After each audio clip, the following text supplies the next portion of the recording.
Hello everybody. So in this video we'll be talking about bilirubin metabolism, which is a very important question in biochemistry and also in physiology.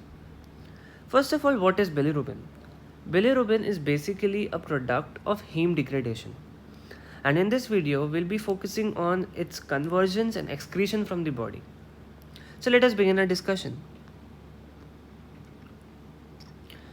So as we all know, bilirubin metabolism of course starts from RBCs. RBCs, after completing their normal lifespan, that is of 120 days, undergo phagocytosis and digestion by splenic macrophages. Now, because of this, hemoglobin is liberated. Hemoglobin is released into circulation. Now, this hemoglobin splits into heme and globin part. Globin being the protein part, it goes and replenishes the amino acid pool of the body. Now, the heme that is released or liberated will undergo further degradation. Now, all of this is happening in the spleen. Now, heme will be converted into biliverdin by an enzyme known as heme oxygenase. Now, this enzyme requires oxygen and NADPH with the liberation of Fe2 plus and CO, that is carbon monoxide. Mind it, this is the only place in the body where there is endogenous production of carbon monoxide. So this is an important point.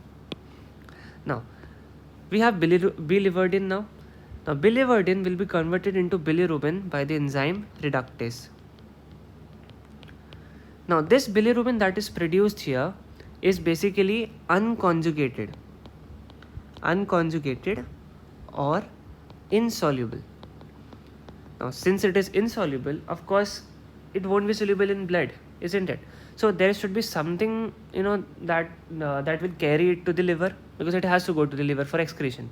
So which is the main thing that carries anything in your body? It is albumin. Those are plasma proteins basically, but albumin is the main protein, plasma protein. So albumin is the one which will carry unconjugated bilirubin to the liver. Now it has reached the liver. Now it has to enter liver. It enters liver by a carrier protein known as OATP, that is organic anion transport protein. Now after it has entered the liver, now the liver will convert insoluble things into soluble things, so that they get excreted. So unconjugated bilirubin is converted into conjugated bilirubin, also known as soluble bilirubin. Now there must be some enzyme that is doing this. So there is an enzyme known as UDP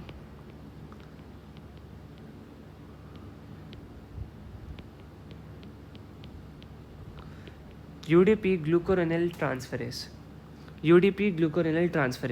This is the enzyme which basically converts your unconjugated bilirubin into conjugated bilirubin. Now, some of this conjugated bilirubin leaks into the blood circulation and it reaches the kidney. So we have some part of conjugated bilirubin here.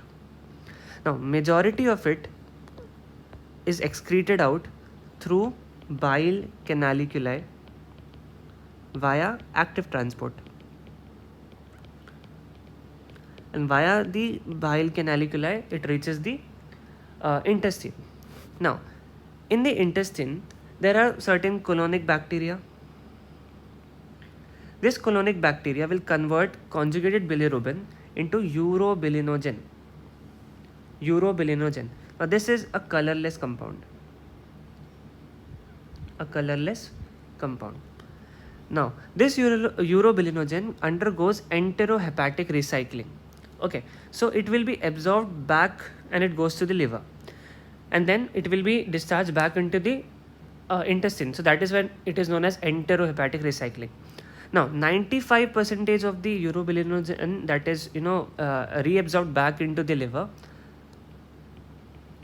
will come back to the intestine again. but only a 5%, 5% of that urobilinogen will be leaked into the bloodstream, and it will also reach the kidney. So we have urobilinogen here also. Okay. Now, from the kidney, we have got conjugated bilirubin and urobilinogen. Of course, they will be excreted out in the urine. Urobilinogen, when it is oxidized by the presence of air, it gets converted to something known as urobilin, which is also known as urochrome. Now, this is the compound which is responsible for giving pale yellow color to urine. It is your urochrome or urobilin. Now, coming back to urobilinogen in the intestine, 90 to 95% of urobilinogen will be converted to something known as stercobilinogen. Now, this stercobilinogen will be oxidized again to something known as stercobilin. And this stercobilin is responsible for brown color, the characteristic brown color of feces. And henceforth, it will be released in the feces. So that is how your bilirubin is converted to conjugated bilirubin, then into urobilinogen, then into stercobilin, and finally it is excreted out excreted out from the body, either in the form of feces or through urine, because bilirubin is basically a waste product. Your body does not need it. Also, it is very toxic, so it has to be released in some form of the other. Now let us talk about few disorders. In some people, there might be an absence of UDP glucuronil transferase enzyme, because of which unconjugated bilirubin will not be converted into conjugated bilirubin. So of course there will be increased amount of unconjugated bilirubin in the blood. So this syndrome or this condition is known as the Crigler-Najjar syndrome.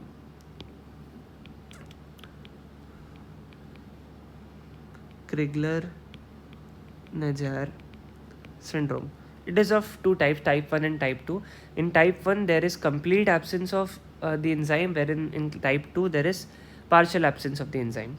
Now, there can be hemolytic anemia, wherein there is excessive breakdown of RBCs, because of which there is increased amount of unconjugated bilirubin in your body. Your body has sufficient amount of UDP glucuronil transferase enzyme, but the amount of unconjugated bilirubin coming to you is very high, isn't it? So your body cannot compensate for it. So there is relatively high amount of unconjugated bilirubin in your blood, and therefore it leads to again prehepatic jaundice. Now imagine there is an obstruction in the bile canaliculi. How can it happen? It can happen due to gallstones, or it can happen due to carcinoma of the head of the pancreas. Therefore, the conjugated bilirubin will not be excreted out in the intestine. Conjugated bilirubin will stay in your liver. Most of it will leak into the blood circulation and will reach the kidney and will be excreted out from the kidneys. Now, since conjugated bilirubin is not coming to your intestine, there won't be urobilinogen. Since there is no urobilinogen, there is no stercobilinogen. No stercobilinogen means no stercobilin. So there will be nothing to give characteristic brown color to your feces, because of which the person suffers from something known as steatorrhea. These are basically pale, frothy, fatty stools. This happens due to increased conjugated bilirubin in your blood and decreased amount of that in your intestine because of obstruction. So with this, we have come to an end of this discussion. I hope you understood the bilirubin metabolism very well. So please like the video and comment if you find it useful. Thank you so much, everybody.